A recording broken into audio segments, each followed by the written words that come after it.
5, 4, 3, 2, 1. Assalamualaikum warahmatullahi wabarakatuh. Salam sejahtera untuk kita semua, Bapak dan Ibu. Hari ini kita berjumpa kembali dalam TOT Keamanan Cyber sesi pertama. Bersama saya Ian, Mikromentor ID 452198 dari ABDSI Jawa Barat.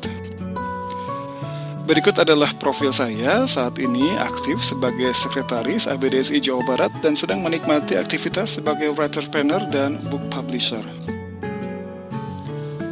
Di bawah ini adalah ekspektasi yang diharapkan dapat dipahami oleh Bapak dan Ibu. Sekali lagi, saya ingatkan bahwa Bapak dan Ibu harus sudah terdaftar di platform Mikromentor Indonesia sebagai mentor. Hari ini kita akan mulai TOT Keamanan Cyber sesi pertama. Bapak dan Ibu, pandemi COVID-19 masih melanda dan mengubah tatanan kehidupan masyarakat, dan UMKM menjadi kelompok yang paling terdampak saat ini. COVID-19 telah mendorong sebagian besar aktivitas konvensional ke digital dan membawa tantangan baru bagi UMKM. Meskipun berbagai riset menunjukkan bahwa UMKM yang sudah terhubung dengan platform online mampu bertahan dan tumbuh, transformasi digital tak selamanya mulus karena tidak semua UMKM siap menjalankan usaha secara digital. Secara internal, kendala utamanya adalah pengetahuan menjalankan usaha secara daring hanya sebesar 23,8% dan ketidaksiapan tenaga kerja untuk menggunakan internet sebanyak 19,9%. Adaptasi cepat yang perlu dilakukan UMKM dalam keterbatasan pengetahuan menyimpan beragam risiko, salah satunya adalah keamanan cyber. Berdasarkan data dari BSSN, sepanjang bulan Januari hingga Agustus 2020 terdapat hampir 190 juta upaya serangan cyber di Indonesia, naik lebih dari 4 kali lipat dibanding periode yang sama tahun sebelumnya, hanya sekitar 39 juta. Karena itu, pelatihan UMKM dalam menjaga keamanan perangkat digital mereka agar usahanya lancar dan terhindar dari beragam fraud penggunaan saluran digital perlu menjadi perhatian penting. Agenda kita hari ini membahas pengenalan tentang keamanan cyber, memahami ikhtisar dasar keamanan cyber dan toolkit yang tersedia, mengetahui aset digital, dan memperbaharui pertahanan digital. Di bagian pendahuluan, kita akan mempelajari tentang apa yang dimaksud dengan keamanan cyber dan resiko cyber, jenis penyerang, beberapa statistik terkait UMKM, dan bagaimana cara mengurangi resiko cyber. Yang pertama, apa itu keamanan cyber? Keamanan cyber adalah keamanan informasi yang terkait gawai dan jaringan di dalamnya. Yang kedua, apa itu resiko cyber? Risiko cyber adalah risiko kerugian bisnis yang terkait dengan sistem teknologi. Risiko ini dapat berupa kerugian keuangan, gangguan operasional, masalah hukum dan tanggung jawab, atau rusaknya reputasi usaha. Lalu, risiko cyber bisa datang dari mana saja? Hampir semua orang dapat menemukan informasi tentang cara melakukan penipuan atau serangan secara online, terlepas dari keterampilan maupun pengetahuan teknis mereka. Jika Anda memiliki telepon genggam, data di telepon genggam Anda bisa dicuri walau telepon genggam itu masih ada atau Anda pegang. Semua orang yang memiliki akses terhadap internet atau datanya tercantum di internet memiliki risiko cyber. Penjahat cyber memonetisasi serangan, baik dengan mencuri data dan menjualnya secara langsung, atau dengan menyandra data dan menuntut tebusan. Pendekatan ini dikenal dengan serangan ransomware. Ancaman datang dalam berbagai format dan dimensi. Penyerang bermotif keuangan sering mencari data-data kartu kredit, catatan kesehatan, atau informasi berbasis identitas lainnya yang dapat dimonetisasi dengan cepat. Contohnya, penipuan OTP lewat WhatsApp untuk menyedot saldo GoPay. Penyerangan lainnya seperti script kiddies yang bisa beroperasi hanya dengan bermodalkan tutorial, atau hacktivists, yaitu para peretas jaringan seperti sistem surat elektronik atau situs web untuk tujuan bermotif politik atau sosial dengan mengirim pesan dan mendapatkan perhatian massa untuk suatu tujuan, atau juga hacker politisi atau negara kebangsaan, yaitu para hacker yang telah lama menggunakan serangan strategis untuk mencapai tujuan mereka dan kini serangan cyber memperlengkapi mereka dengan senjata tambahan. Apakah Anda pernah mendapat SMS seperti ini? Atau apakah Anda pernah mengalami kejahatan cyber melalui WhatsApp? Berikut ada juga video tentang contoh modus dan cara kejahatan cyber yang terus berkembang dan semakin halus, sehingga kita tidak menyadari telah menjadi korban. Seperti bencana pada umumnya, penjahat cyber memanfaatkan situasi untuk menarget korbannya, misalnya penipuan terkait COVID-19 atau bantuan UMKM. Beberapa penipuan terkait COVID-19 termasuk surat elektronik phishing yang mengaku berasal dari Organisasi Kesehatan Dunia atau WHO, dari dinas atau Kementerian Kesehatan, dan lain sebagainya. Semakin banyak orang yang bekerja dari rumah, semakin banyak pula orang yang terhubung dengan jaringan internet, sehingga risiko cyber pun semakin meningkat. Terdapat sekitar 60 juta usaha di Indonesia dan 90,9% merupakan usaha mikro, kecil, dan menengah. Indonesia mencatat lebih dari 88 juta serangan cyber selama Januari hingga April 2020, dengan lebih dari separuh serangan cyber dilakukan dengan format scam, phishing, dan malware. 58% dari semua serangan cyber menyasar usaha kecil. Kerugian akibat kejahatan cyber pada tahun 2018 secara global diperkirakan mencapai 600 miliar dolar Amerika. Lalu bagaimana cara mengurangi resiko cyber? Serangan dapat dimulai dari phishing via WhatsApp. Sistem yang memiliki celah mungkin menawarkan jalan masuk. Penyerang mungkin menggunakan malware atau virus yang sifatnya standar.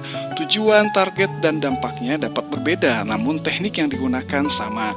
Jadi, tidak perlu menjadi sarjana teknologi informasi atau ahli komputer untuk menjadi penjahat cyber. Siapa saja dapat mengakses alat canggih yang tersedia untuk dibeli atau disewa secara online. Disiplin cyber yang baik dapat mengurangi risiko serangan hingga 85%. Mari kita sama-sama buka Mikromentor RG, pelatihan saya untuk menemukan toolkit keamanan cyber GCA. Toolkit ini dikembangkan untuk mengatasi penyebab paling umum risiko cyber yang dihadapi oleh kalangan usaha kecil. Pada tampilan layar, klik pelatihan keamanan cyber. Selanjutnya dari slide 25 hingga 33, kita akan masuk ke GCI Cyber Security Toolkit untuk mengeksplorasi fitur yang disediakan. Mengetahui seperti apa jenis alat, tingkat alat, termasuk skill yang diperlukan untuk menggunakannya.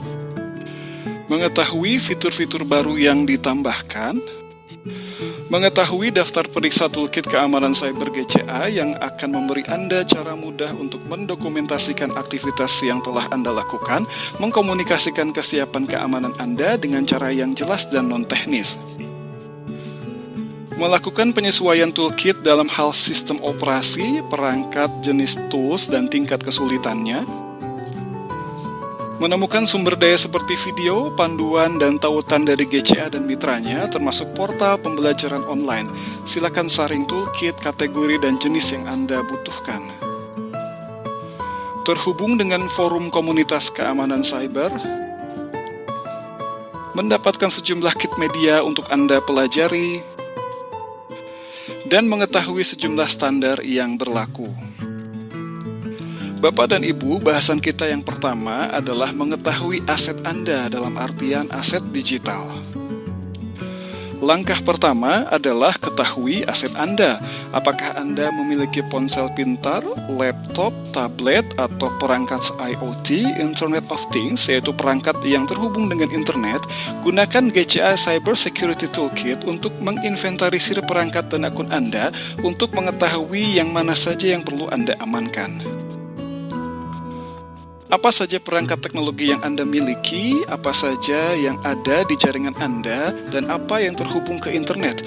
Mungkin ada perangkat IoT yang membagikan jaringan internal Anda tetapi dapat dikontrol melalui internet. Mungkin menimbulkan risiko bagi bisnis Anda. Contoh, asisten virtual seperti Google Home, Amazon Echo, perangkat cerdas seperti alarm kebakaran, pengunci pintu, atau kamera keamanan. Mungkin ada perangkat lama yang sudah tidak Anda gunakan tetapi masih dihidupkan, mungkin memiliki memiliki kerentanan. Atau juga mungkin ada sistem CCTV yang masih menggunakan admin atau kata sandi admin default yang belum Anda ubah. Atau juga mungkin ada akun online lama yang tidak Anda gunakan tetapi masih menyimpan data Anda, akan mudah mengalami pembobolan. Atau juga mungkin perangkat lunak kadaluarsa di komputer Anda yang sudah tidak digunakan namun belum dihapus. Apa saja aset Anda? Bisa berupa perangkat, aplikasi, dan akun online. Anda dapat melakukan pembatasan akses. Misal, pertama, membatasi ancaman orang dalam. Misalnya tindakan dengan sengaja karyawan diperas untuk mengungkap rahasia perusahaan dari dampak dibukanya surat elektronik phishing atau penghapusan atau penghilangan data yang tidak disengaja. Kedua, segmentasi jaringan atau fisik, yaitu perangkat yang tidak diamankan di jaringan, misalnya perangkat IoT.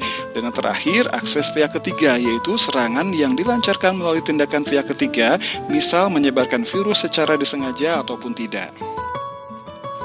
Selanjutnya, Bapak Ibu, nanti kita akan praktikkan langsung bagaimana mengidentifikasi perangkat internet Anda, mengidentifikasi perangkat lunak Anda, mengidentifikasi akun online Anda, mengidentifikasi pihak ketiga yang dapat mengakses perangkat dari jarak jauh dalam lingkungan Anda, dan menyimpan inventaris dan memastikannya selalu terbarukan. Praktek kedua adalah menggunakan lembar lajur untuk melacak perangkat keras, perangkat lunak, dan informasi sensitif yang ada pada perangkat Anda. Berikut adalah contoh lembar lajur inventaris. Praktek ketiga adalah mencatat siapa saja yang memiliki akses terhadap data di dalam sistem Anda, siapa saja yang bisa mengakses akun Anda, dan siapa saja yang tahu akun dan kata kunci Anda. Bapak dan Ibu, bahasan kita yang kedua adalah memperbaharui pertahanan Anda. Silakan lakukan langkah kedua, perbaharui pertahanan Anda pada GCA Cyber Security Toolkit. Penjahat cyber mencari kelemahan dan kekurangan, ini disebut juga dengan kerentanan, yang dapat digunakan untuk menyusup ke sistem atau menyebarkan perangkat lunak berbahaya. Pelaku kejahatan dapat memperoleh akses ke akun keuangan perusahaan Anda, data pelanggan Anda, dan banyak lagi. Anda dapat membantu melindungi hal penting ini dengan memperbaharui pertahanan Anda, misal selalu memperbaharui sistem, perangkat, dan data Anda. Produsen dan pengembang perangkat lunak secara berkala merilis pembaruan keamanan sistem operasi dan aplikasinya untuk mengatasi kelemahan atau kerentanan yang baru ditemukan.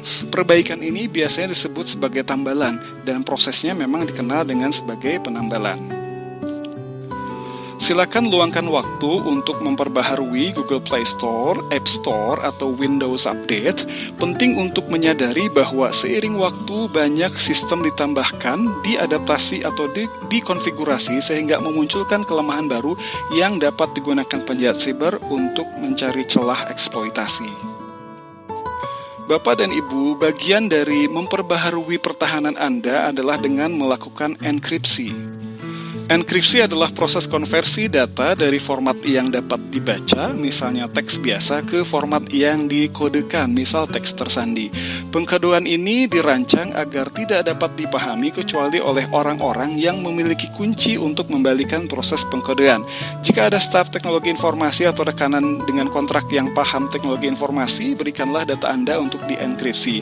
Jika laptop Anda dienkripsi dan dicuri, pencuri tersebut tidak bisa mengakses data Anda sebab dia tidak memiliki kode enkripsi untuk membaca data Anda. Namun, jangan pernah mempercayakan data Anda kepada teknisi umum atau orang yang tidak Anda kenal. Jika ada staf teknologi informasi yang memang kontrak kerja dengan Anda boleh mempercayakannya kepada mereka. Berikut adalah perangkat yang dapat digunakan untuk mengenkripsi data. Terakhir, mari luangkan waktu. Bukalah ponsel Anda, ada data apa saja, foto selfie, dokumen, mobile banking, atau Dropbox. Jika ponsel Anda adalah Android, pastikan Anda tidak menggunakan OS jadul seperti Jelly Bean atau KitKat. Jika Anda memiliki iPhone, pastikan bahwa ponsel Anda sudah di atas iPhone 4. Cek laptop atau komputer desktop Anda, apakah Anda masih menggunakan Windows 7. Penjahat cyber bisa dengan mudah membobol data Anda di Windows 7. Jadi, cobalah beralih ke Windows 10. Demikian materi TOT Keamanan Cyber sesi pertama. Jangan lupa untuk mengikuti media sosial Mikromentor Indonesia dan Kementerian Koperasi dan UKM untuk memperoleh informasi lebih lanjut. Bapak dan Ibu, selanjutnya kita akan bertemu dalam TOT Keamanan Cyber sesi kedua. Saya Ian, Master Mentor ID 452198 undur diri. Mohon maaf atas segala kekurangan. Wassalamualaikum warahmatullahi wabarakatuh.